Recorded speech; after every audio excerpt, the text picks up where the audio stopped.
Hi friends, स्वागत है आपका मेरे YouTube channel hub of knowledge Mac पे।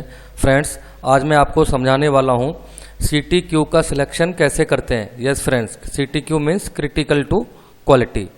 सो friends, be continue this video till end. दोस्तों, ये हमारा new updated training module template है।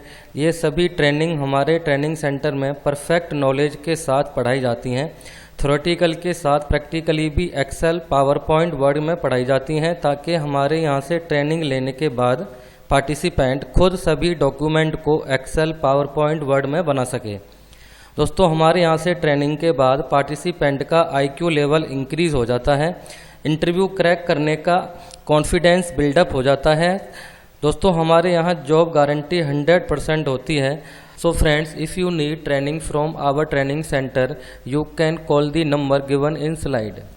During this session, I will teach you how to select CTQ and how to make CTQ selection procedure in Excel sheet, and I will define what is CTQ and advantages of CTQ. So now let's move what is CTQ.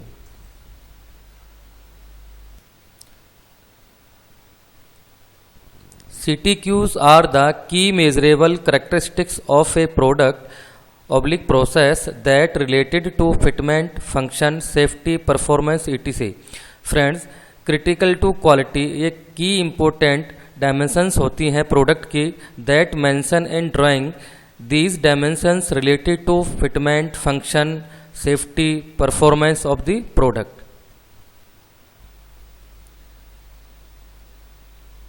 %90 of product quality depends on CTQ.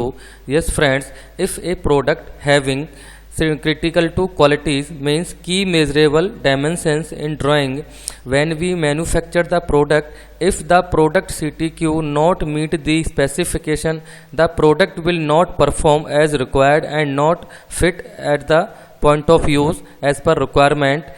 So that's why 90% product quality depends on CTQ. Now we discuss advantages of CTQs. First, if a product having CTQs, it may be more profitable to suppliers.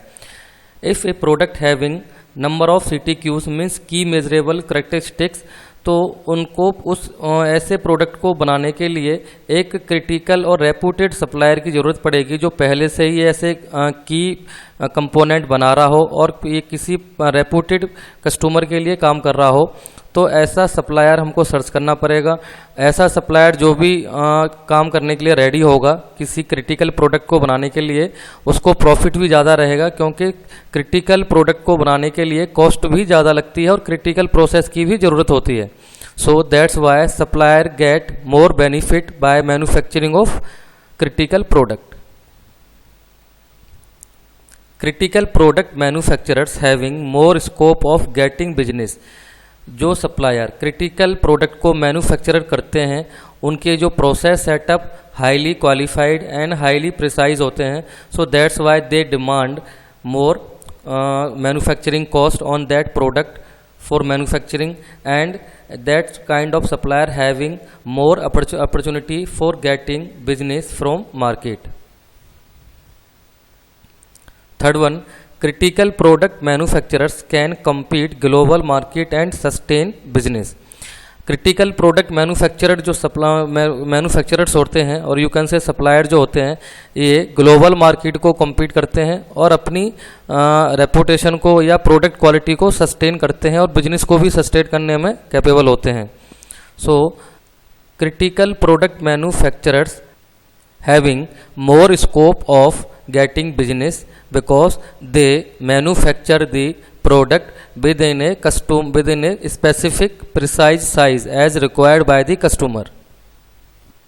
Now let's move how to select CTQ.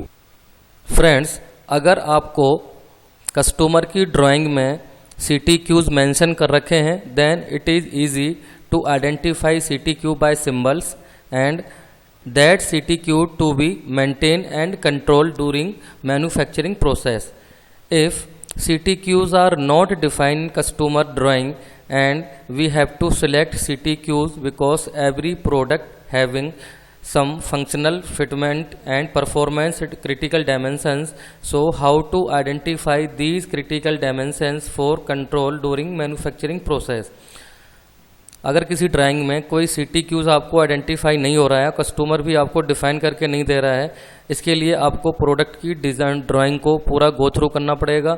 जो product आप बनाने वाले हो उसकी application को देखना पड़ेगा कि कस्टमर एंड पे वो प्रोडक्ट आपका कहाँ पे असेंबल हो रहा है, कहाँ पे फिटमेंट हो रहा है, उसका क्या फंक्शन है, उसकी परफॉर्मेंस क्या है। उसके बेस पे आप इंटरनली आप CTQs को डिफाइन कर सकते हैं।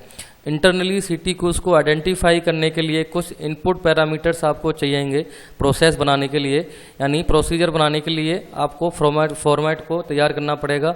यहाँ आपका जो है टाइटल है internal CTQ selection procedure, here logo, document number HOK हॉक PR means procedure /19A 19 number का जो है प्रोसीजर है ये। रिवीजन नंबर यहाँ 00 है, रिवीजन डेट ये आपका 27/6/19 है। Page number 1 of 2, this is the first page. Here serial number, here input activities, here output, responsibility, who will be the responsible, and reference format, you can say how. So serial number first, what input required here, control plan, CP drawing, OS operation standard. ये हमको input requirement चाहिएगी आपको CTQ को identify करने के लिए। Activity क्या करना है, identify the critical parts for selecting CTQs। आप जो भी पार्ट बना रहे हैं अपने प्रोसेस में, उनमें से सबसे ज़्यादा क्रिटिकल पार्ट कौन सा है उनकी एक लिस्ट बनानी पड़ेगी। तो उससे आपका आउटपुट निकल के आएगा list of critical parts. Responsibility किसकी रहेगी, manager quality. Second serial number 2, fitment function performance. ये इनपुट हमको चाहिए कि जो भी हम CTQs फाइंड आउट करेंगे वो आपको पता है रिलेटेड होते हैं फिटमेंट फंक्शन परफॉर्मेंस और safety, you can say hair.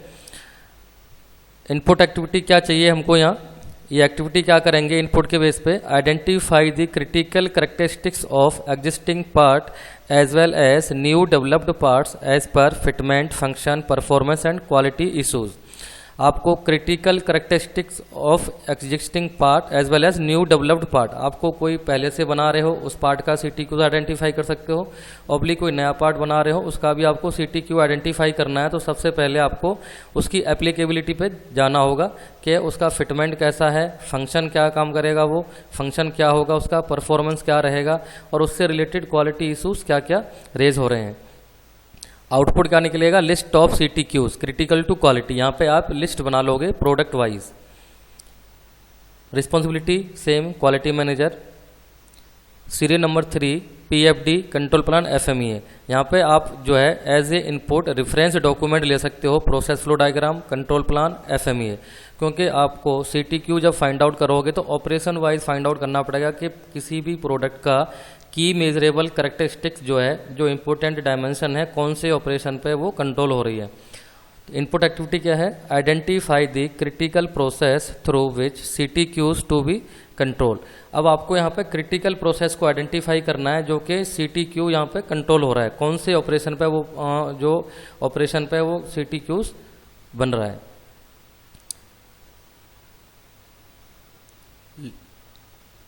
Output क्या निकलेगा, list of critical process. Same आपको यहाँ पर लिस्ट ऑफ क्रिटिकल प्रोसेस निकल जाएगा कि ये इतने हमारे क्रिटिकल प्रोसेस हैं जिन पे हमारा CTQs कंट्रोल होगा या होने वाला है। Responsibility same, quality manager. Serial number 4, SPC schedule. Make the SPC schedule and execute to check the process is controlled and stable for the CTQs। For the CTQs, okay, यहाँ पे ढका हुआ था फॉर दी CTQs। आउटपुट क्या निकलेगा, CP and CP के format reference क्या लेना है, X bar chart and R bar chart. आपको CTQ मेरा प्रोसेस में कंट्रोल हो रहा है नहीं हो रहा, इसको मेजर करने के लिए हमें SPC टेक्निक को यूज़ करते हैं एसपीसी के थ्रू। हम सीटीक्यू के लिए एसपीसी करते हैं और एसपीसी के थ्रू देखते हैं कि सीपी एंड सीपीके की वैल्यू हमारी क्वालिफाई हो रही है नहीं हो रही। अगर सीपी एंड सीपीके की वैल्यू मेरे प्रोसेस में क्वालिफाई हो रही है, मीन्स मेरे सीटीक्यूज़ का जो है प्रोसेस में कंट्रोल हो रहे हैं और मेरा प्रोसेस स्टेबल भी हो सकता है और स्टैटिस्टिकली कंट्रोल भी है। जब हम सीपी एंड सीपीके कैलकुलेट कर लेंगे तो मुझे ये देखना है सीपीके की जो वैल्यू है ग्रेटर देन और इक्वल टू 1.33 आनी चाहिए। आपको पता है कि सीपीके की जो मिनिमम स्टैंडर्ड वैल्यू है वो एक्सेप्टेड है 1.33।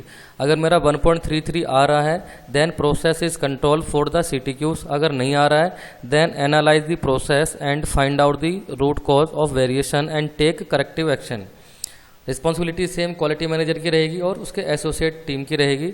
लास्ट में आपका prepared by and approved by.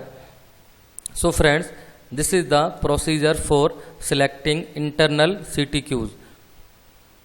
Now let's move how to make list of CTQs. This is the list of internal CTQs. ये internal CTQs हमने इस प्रोसीजर के बेस पे यानी इस प्रोसीजर में जो जो स्टेप्स दे रखे हैं इनको फॉलो करते हुए आइडेंटिफाई किए हैं और लास्ट में हमने इनको समराइज कर लिया है। हियर सीरियल नंबर, यहाँ पे part name, part number, critical characteristics जो सीटीक्यूज निकल के आए हैं, स्पेसिफिकेशंस क्या क्या है उनका, कंट्रोल प्रोसेस क्या क्या है और रिमार्क्स क्या क्या है।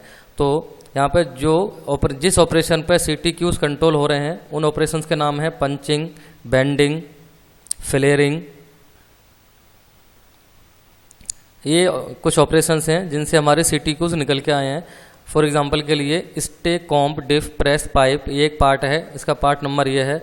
इसका सीटीक्यू है डायामीटर यानी डायमेंशन 1 डायामीटर और सिंबल है इसका ये डायामीटर। ये डायमेंशन फर्स्ट स्पेसिफिकेशन है 7.1 प्लस 0.1 mm। ये एक क्रिटिकल डायमेंशन है जो कि हमको कंट्रोल करनी है प्रोसेस में। कौन से प्रोसेस पे हो रही है ये? पंचिंग प्रोसेस पे। ऐसे ही स्टे, कॉम्प, कवर, ये पार्ट नंबर है इसका। Dimension second, dimension first sem है, वो भी डायामीटर है। इसकी जो डायमेंशन है 7.1 प्लस 0.1 पंचिंग ऑपरेशन पे है। Dimension 2 18 plus minus 0.5 mm bending operation पे ये कंट्रोल होनी है। ऐसे ही फ्लेयरिंग पे दे रखी है फ्लेंज। फ्लेंज का पार्ट नंबर ये है। इसका जो डायमेंशन है यानी डायामीटर 41 प्लस 0.3। इसका फ्लेयरिंग डाया हमको मेंटेन करना है 41 प्लस 0.3 पे। सो फ्रेंड्स, सिमिलरली जितने भी सीटीक्यूज हैं ऑपरेशन वाइज उन सीटीक्यूज को आइडेंटिफाई करना है और हमको एक लिस्ट बना के रख लेनी है।